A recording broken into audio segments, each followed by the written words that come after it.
So I read this book, Hatchet. You ever read that book? No, I have not read it. It's a good book to read. Unfortunately, I don't ever get to read because if I sit down for more than 15 minutes and just kind of get still, Yeah. I'm old now. I fall asleep. He's like a bear. You just kind of relax. So I listen to audiobooks. I understand that. Yeah. So you can move around. But this guy goes on a trip to Alaska with it. It's funny you mentioned Alaska. He was flying out to meet his dad in Alaska.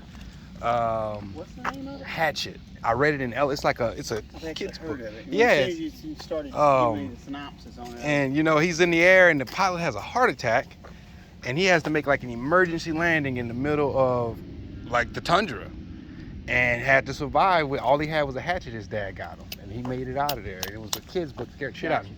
But great Okay, well, book. we're going to do just kind of like a quick pre-flight. We're going to walk around the airplane, but the first thing that I always teach anybody and everybody that comes out here, I don't care if it's their first lesson or what, or they're just moving their flight training over to me, first thing I teach them is this right here. When does an airplane have too much fuel? Never. That's a great answer. But I say when it's on fire. Oh! Okay? Yeah. So, anytime you walk out to an airplane, do not, under any circumstances, get in that airplane and bust it off without looking at the fuel. Okay. Alright, so then there's no two ways about it. We're going to get in here, we're going to look at the fuel. Now, this one's full right now. This side's full. I don't think the other side's full, but we know that we got gas in this airplane. Yeah. We cannot pull over, because when does an airplane have too much fuel? When it's on fire. When it's on fire. Okay, now we got to check the quality of that gas. Okay, it's supposed to have a nice blue color in it, no water. Okay. Gotcha. Looking at the tire there, there's nothing wrong. Looking at this tire, nothing but bird shit on it. Now we check the oil. We got just over 5 quarts of oil in it, so we're good. Nothing below 5. Okay. It's too damn hot now. Plenty of oil. Man, I'm so excited. All right, now looking at the prop, make sure we don't have any problems there. This is the gasculator. This is right before it goes into the carburetor, so we don't want any water in it. We're looking to make sure there's no water. Nice blue color on the fuel.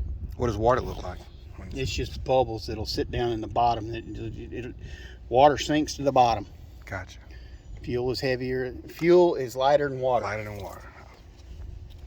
Beautiful. All right, here we go. We check this one right here. Blue. Nice and blue. Don't have any cords showing on that tire, but we're getting close to having to change it. Gotcha. Now, see how that tank is down just about, it's probably about half tank. But we got a full one over there, so we're going to burn out of that one over there. Okay. All right. This will be the reserve joint right here. This is the reserve side. Austin. What's up, Austin? You the man, bro.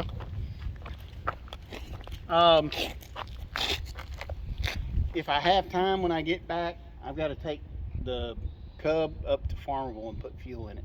Okay. So, but that's after I get through with that. Have this one back in just a little bit. This is only a discovery flight. Okay. So, looking, make sure there's nothing wrong back here, no big cracks, dents, or whatever else. Now, is this a large rudder action? No, the rudder is here.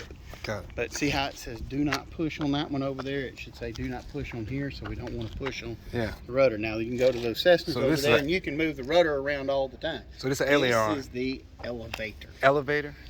That's the aileron. Aileron, okay. All right, you got 3 axes in an airplane. Yeah. Nose to tail is the longitudinal axis.